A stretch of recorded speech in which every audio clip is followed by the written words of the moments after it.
South ఇండియాలోనే biggest sorry store మన Varahi silks మన విజయవాడ ఎంజీ రోడ్ లో ప్రారంభం. రాష్ట్రంలో ప్రస్తుతం సైబర్ క్రైమ్లు అయితే విపరీతంగా పెరిగిపోతున్నాయి. డిజిటల్ అరెస్ట్ పేరుతో సైబర్ నేరస్తులు విపరీతంగా నేరాలు అయితే చేస్తున్నారు. ఇప్పుడు ఈ మధ్య కాలంలో భీమవరంలో డిజిటల్ అరెస్ట్ పేరుతో కొంతమంది వృద్ధులను అయితే మోసం చేయడం జరిగింది. భీమవరం టౌన్ పోలీసులు ఈ కేసుని ఛేదించారు. ఇదే విషయంపై మనతో ప్రస్తుతం మాట్లాడడానికి భీమవరం 1 టౌన్ సిఐ నారాజు మనతో ఉన్నారు. సార్ నమస్తే సార్. సార్ 19 ఏళ్ల యువకుడు మరి ఈ నేరానికి పాల్పడడం గల కారణాలు ఏంటి, ఏమంటున్నారు అసలు?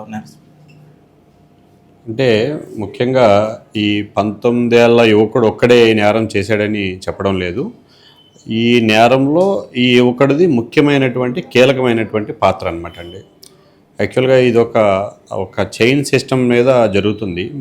మన భీమవరం కేసు, ముఖ్యంగా 1 టౌన్ కేసుకు సంబంధించి తీసుకుంటే వీళ్ళు ఎవరైతే కంప్లైనెంట్ బాధితులు ఉన్నారో వృద్ధ దంపతులు ఇద్దరు కూడా, పిల్లలిద్దరూ కూడా యూఎస్లో సెటిల్ అయ్యారు. వాళ్ళిద్దరూ కూడా ఇక్కడే అపార్ట్మెంట్లో ఉంటారు. వీళ్ళకి పిల్లలు యూఎస్లో ఉన్న పిల్లలు వాళ్ళ యొక్క ఆధార్ కార్డులు వేరే దాంట్లో లింక్ అయిపోయినాయి. వాళ్ళ మీద మాదక ద్రవ్యాల కేసు అని వేరే కేసు ఉందని చెప్పి బెంగళూరు పోలీసులోని ఫోన్ చేసి, మీ ఇంటికి పోలీసులు వస్తారు, మీ అబ్బాయిలను అరెస్ట్ చేస్తారు, మీ పిల్లల్ని అరెస్ట్ చేస్తారంటే ఈ పిల్లల భవిష్యత్తుని దృష్టిలో పెట్టుకున్నటువంటి వీళ్ళు వృద్ధ దంపతులు భయపడిపోవడం, అకౌంట్లోకి మిమ్మల్ని డిజిటల్ అరెస్ట్ చేస్తున్నాం, మీరు ఇన్వెస్టిగేషన్ సహకరించాలి, డిజిటల్ అరెస్ట్ అని కాకుండా మీరు ఇన్వెస్టిగేషన్ సహకరించాలి, మిమ్మల్ని అరెస్ట్ చేస్తున్నాము, లేదంటే మీరు సహకరించకపోతే పోలీసులు వచ్చేస్తారు అనగానే వాళ్ళు భయపడిపోయి మేము సహకరిస్తామండి అని వాళ్ళు చెప్పినట్టల్లా చేయడం, వాళ్ళ ఫోన్లో ఆన్లో ఉండమంటే ఆన్లోనే ఉండడం, ఫోన్లో ప్రతిసారి ఉండడం, ఈ విషయాన్ని ఎవరికుండా చెప్పకుండా ఉండడం, దీన్నే మనం డిజిటల్ అరెస్ట్ అంటున్నాం అనమాట అండి. ఏంటంటే ఎక్కడి నుంచో ఉండి మేము అరెస్ట్ చేసాం, మిమ్మల్ని మేము చెప్పినట్టే చేయాలి, మీరు బయటికి వెళ్ళకూడదు అంటే ఏదైతే చెప్తున్నారో దాన్ని వాళ్ళు చెప్పింది గుడ్డిగా ఫాలో అయిపోవడం. దీన్ని ముఖ్యంగా వాళ్ళు ఆ విధంగా 4 నెలలు ఆ దంపతులు ఇద్దరు కూడా బాధపడడం జరిగింది. ఆ తర్వాత అతను ఇంకా ఎక్కువగా అప్పటికే 99 lakhs వరకు ఇచ్చారు. ఇంకా డబ్బులు పంపించమని చెప్పేసి వాళ్ళు అడుగుతుంటే అప్పుడు వాళ్ళు బాధపడి వాళ్ళ పిల్లలకి చెప్పడం విషయాన్ని, వాళ్ళ అబ్బాయి డైరెక్ట్గా మా ఎస్పీ గారికి యూఎస్ నుంచి మెయిల్ ద్వారా ఈ విషయాన్ని తెలియజేయడం, ఎస్పీ గారు వెంటనే దాన్ని సీరియస్గా తీసుకుని మమ్మల్ని పంపిస్తే మేము వాళ్ళ దగ్గరికి వెళ్ళి వాళ్ళ దగ్గర నుంచి ఒక కంప్లైంట్ తీసుకుని వాళ్ళకి భరోసా కల్పించి ఇటువంటిది ఏముండదు, మీ పిల్లలకి ఎటువంటిది ఏమీ జరగదు, మేము హామీగా ఉంటామని చెప్తే అప్పటికే వాళ్ళ భయంతో ఉన్నారు. మేము వెళ్ళేటప్పుడు కూడా వాళ్ళని తీసుకుని వాళ్ళకి ఒక ధైర్యం చెప్పి ఫస్ట్, తర్వాత వాళ్ళ దగ్గర నుంచి కంప్లైంట్ తీసుకుని మా ఎస్పీ గారు మన శ్రీ అద్నాన్ నయీం ఎస్పీ గారి ఆదేశాల ప్రకారం ఎలాగైనా సరే ఈ కేసుని ఛేదించాలి, వాళ్ళని కనిపెట్టాలని చెప్పినటువంటి ఉత్తర్వులను మేము తీసుకుని మా డిఎస్పీ గారి ఆధ్వర్యంలో దీని మీద ఎక్కువ వర్కౌట్ చేసిన తర్వాత ఇది ఒక 6 అకౌంట్లకి అమౌంట్ వెళ్ళడం, ఈ 6 అకౌంట్లు ఎవరెవరు డీటెయిల్స్ అని తీసుకుంటాం, మళ్ళీ ఈ అకౌంట్కి లింక్ అయిన సిమ్ కార్డు నెంబర్లు ఎవరై ఉన్నాయని తీసుకుని చాలా పెద్ద ఎక్సర్సైజ్ చేసిన తర్వాత ఒక లింకు, ఒక మొబైల్ ఏంటంటే ఈ 6 అకౌంట్లు పంపించిన దాంట్లో ఒక అకౌంట్లో పడినటువంటి 12 లక్షల రూపాయలని తర్వాత అక్కడి నుంచి అమెజాన్లో గిఫ్ట్ కార్డులు కొనడం, ఆ గిఫ్ట్ కార్డులని చేసినప్పుడు అక్కడ మనకు వచ్చిన ఒక లీడు, ఏదైతే ఒక డివైజ్లో ఇది జరిగిందని లీడు ఐపీ లాగ్స్ వచ్చిన తర్వాత దాన్ని పట్టుకుని మనం ముందుకెళ్ళి ఈ డివైజ్లో జరిగింది ట్రాన్స్ఫర్ డివైజ్ అంటే అకౌంట్ హోల్డర్, ఇక్కడ మనం అకౌంట్ హోల్డర్ని పట్టుకుంటే ఏ అకౌంట్లోకి వెళ్ళిందని అకౌంట్ హోల్డర్కి వెళ్ళి తెలియదు. అకౌంట్ హోల్డర్ ఏమంటాడంటే సార్ నా అకౌంట్ ఎవరో అడిగారు, నేను తెలియక ఇచ్చానని చెప్తాను. తర్వాత అది ఎవరికి ఇచ్చారో తెలియదు, అతనికి ఏం తెలియదు, సార్ నేను ఎక్కడో అడిగితే నాకు ఎవరో ఇచ్చారు. అలా 3 లైన్లు 4 లైన్లు వెళ్ళిన తర్వాత కానీ మనకి క్లూ రాదన్నమాట. అయితే మనం దీన్ని అంతా కూడా ఇక్కడే కూర్చుని ఈ ఐపీ లాగ్స్, అలాగే బ్యాంక్ నుంచి, అలాగే మనకి ఉన్నటువంటి ఓపెన్ సోర్సెస్ ద్వారా అంతా ఇన్ఫర్మేషన్ తీసుకుని ఐపీ అడ్రస్లు వచ్చిన తర్వాత దాన్ని బట్టి ఈ ఐపీ అడ్రస్లు దేని ద్వారా పనిచేసినాయి అంటే పలానా డివైజ్లో పనిచేసి, ఆ డివైజ్ ఏంటి దాని ఐఎంఏ నెంబర్ తీసుకుని దాని మీద ఏ సిమ్ కార్డులు పనిచేస్తున్నాయని చూస్తే ఆ డివైజ్లో రోజుకి 1 రోజు 2 రోజులకి సిమ్ కార్డు మారిపోతూ ఉంటుంది. యాక్టివ్ మేము గమనించాం. ఖచ్చితంగా ఆ డివైజ్లో ఫ్రాడ్లెంట్ ట్రాన్సాక్షన్ జరుగుతున్నాయనేది తెలుసుకుని ఆ డివైజ్ని ఎవరు ఆపరేట్ చేస్తున్నారో అతన్ని కనిపెట్టాలనే ఉద్దేశంతో మా ఎస్పీ గారి ఆదేశాల ప్రకారం మా డిఎస్పీ గారి ఆయన పర్మిషన్ తీసుకుని డిఎస్పీ గారి ఆధ్వర్యంలో 3 టీంలు ఇక్కడి నుంచి ముంబై బయలుదేరి వెళ్ళడం జరిగింది. ముంబైలో ప్రత్యేకంగా మేము ఈ డివైస్ గురించి మిగతా వాళ్ళని పట్టుకోవడానికి మేము ఈ డివైజ్ని పట్టుకోవడం గురించి దాదాపుగా 1 వారం రోజులు శ్రమించిన తర్వాత ఈ డివైజ్ వాడుతున్నటువంటి వ్యక్తిని ఎవరైతే ఉన్నారో ప్రజెంట్ మనం అరెస్ట్ చేసిన వ్యక్తిని ప్రీతం ధర్మేంద్ర మౌర్య అనే అతన్ని మేము ఆ రోజు అతన్ని అదుపులోకి తీసుకోవడం జరిగింది. అతన్ని మనం అరెస్ట్ చేసి అతని దగ్గర నుంచి ఇదంతా కూడా మనం రాబట్టడం జరిగింది. సార్ ఇప్పుడు చూసుకుంటే బాధ్యతలు అందరూ కూడా రిటైర్డ్ ఉద్యోగులే. ఇది ఏదైనా డిజిటల్ అరెస్ట్ అనేటప్పటికి వాళ్ళు భయభ్రాంతికి గురవుతున్నారు తప్ప ఎవరికి కూడా పోలీసులకు కానీ వాళ్ళ పిల్లలకి కానీ చెప్పలేకపోతున్నారు. దీని వెనుక ఉన్న కారణం ఏమై ఉంటుందండి?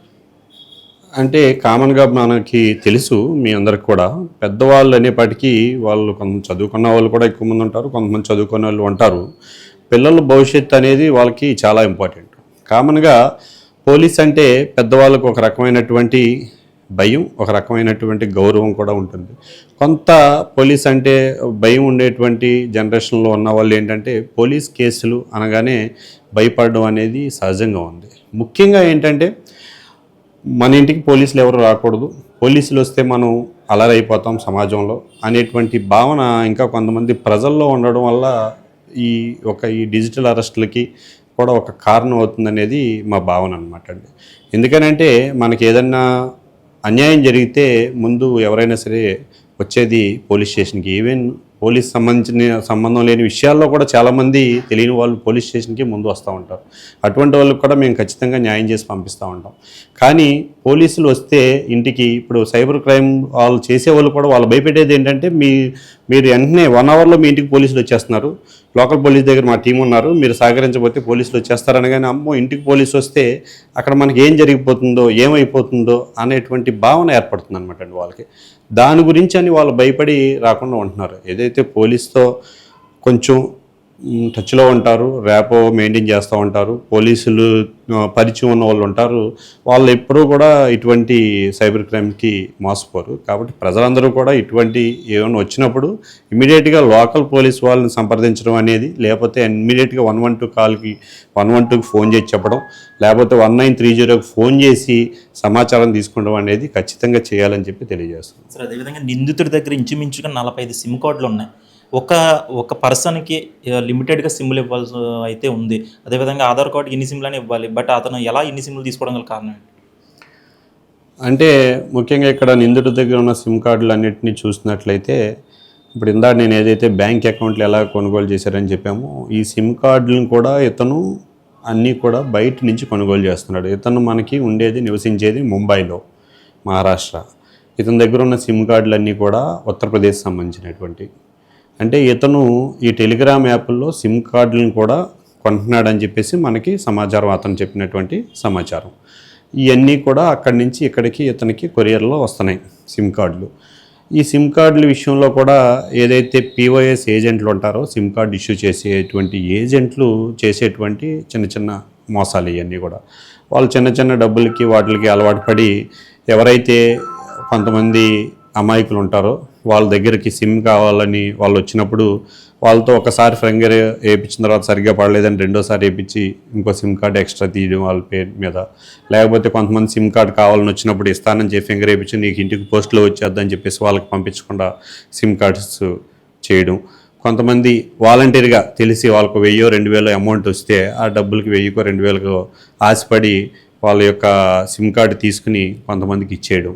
వీళ్ళు కొంతమంది అగ్రిగేటర్స్, సిమ్ కార్డ్ అగ్రిగేటర్స్ ఉండి వాళ్ళు ఇతనికి సప్లై చేస్తున్నారు ఆ సిమ్ కార్డ్స్. ఆ ర్యాకెట్ని కూడా మేము ఫైండ్ అవుట్ చేసాము, వాళ్ళని కూడా తొందరలోనే అరెస్ట్ చేస్తాం.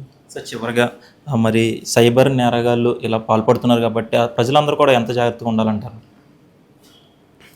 ముఖ్యంగా ఈ సైబర్ క్రైము మనకి ఒక 4 రకాలుగా ఎక్కువ జరుగుతుంది.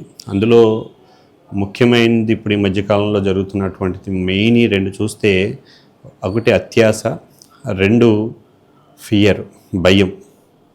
ఎక్కువగా ఈ డిజిటల్ అరెస్ట్ అనేది మాత్రం ముఖ్యంగా భయం వల్ల ఎక్కువ జరుగుతూ ఉంటుంది.